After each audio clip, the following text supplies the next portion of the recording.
আমাদের party CPIM Teliamura মহকুমা committee এই সময়ের মধ্যে আমরা লক্ষ্য করছি যে গোটা রাজ্যেই জনজীবনের অনেকগুলি সমস্যা যেগুলি মানুষের একটা কঠিন পরিস্থিতির সম্মুখীন করছে। এই পরিস্থিতিতে আমরা আমাদের তেলিয়ামুড়া মহকুমা কমিটির উদ্যোগে আজকে আমরা বাধ্য হয়েছি একটা গণ রেপুটেশন বিডিও মহোদয়ের নিকট মিলিত হতে তেলিয়ামুড়া। এখানে আমাদের বিডিও মহোদয়ের কাছে আমরা 7 দফা দাবিতে এই ডেপুটেশনে মিলিত হয়েছি। 7 দফা দাবির মধ্যে গুরুত্বপূর্ণ হয়েছে আমাদের কৃষকদের উৎপাদিত ফসলের সহায়ক মূল্য দেওয়া, রেগাতে 200 দিনের কাজের গ্যারেন্টি করা এবং 600 টাকা মজুরি দেওয়া এবং শ্রমিকদের কাজ দেওয়া। ইতিমধ্যে কেন্দ্রীয় সরকার শ্রমিকদের উপর একটা প্রচণ্ড আক্রমণ নামায় আনছে।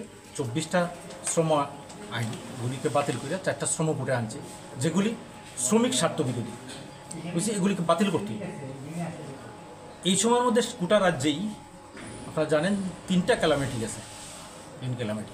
এর মধ্যে লাস্টলি যেটা হয়েছে এটা ব্যাপক ক্ষতি হয়েছে সারা রাজ্যের মধ্যে।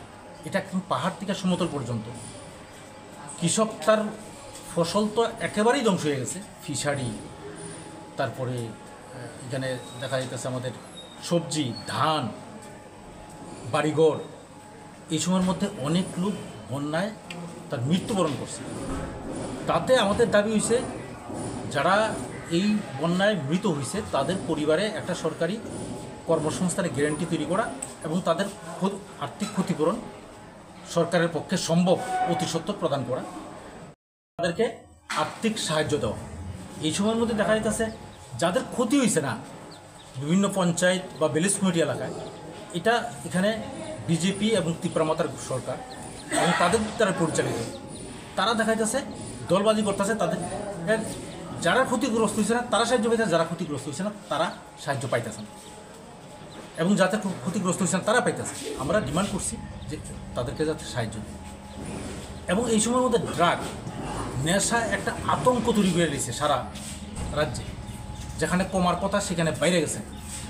এবং যারা ধরা পড়তেছে আরক্ষা দপ্তর গুরুত্বপূর্ণ দায়িত্ব পালন করতেছে, কিন্তু এরপরও সমাধান করতেছে না। আসলে এটা যারা এই সময়ের মধ্যে এগুলির সঙ্গে যুক্ত, এর একটা ছত্র ছাড়ায় সেখানে প্রশ্রয় পাইতেছে, যার জন্য এগুলি বাড়তেছে।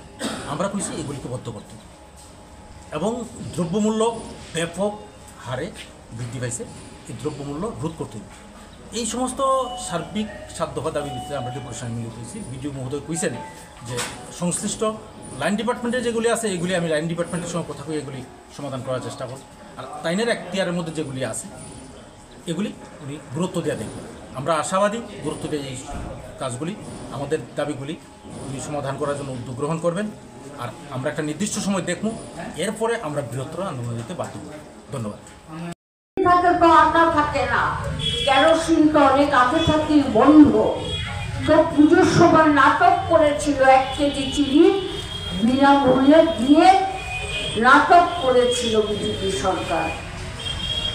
এখন রেশনিং ব্যবস্থাটা কর্পোরেট মালিকদের হাতে তুলে দেবে। রেগা প্রকল্পটাকে একেবারেই তুলে দেওয়ার ধারণায় আছে। অন্যদিকে যে স্কিমগুলো আছে, নিবিড় শিশু প্রকল্প, নিবিড় শিশু উন্নয়ন প্রকল্প, অর্থাৎ অঙ্গনাদি বা আরো যে সমস্ত খিচুড়ি কেন্দ্রগুলো যেগুলো আছে সেগুলো আজকে কর্পোরেট মালিকদের হাতে চলে যাচ্ছে।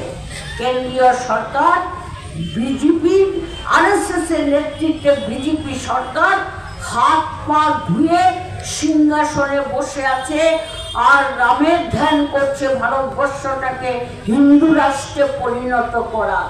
কর্পোরেট মালিকদের সম্পদ পাহাড় থেকে পর্বতে পরিণত হচ্ছে। কর্পোরেট মালিকরা তাদের সম্পদ স্ফীত করতে করতে আজকে এমন একটা জায়গায় গেছে।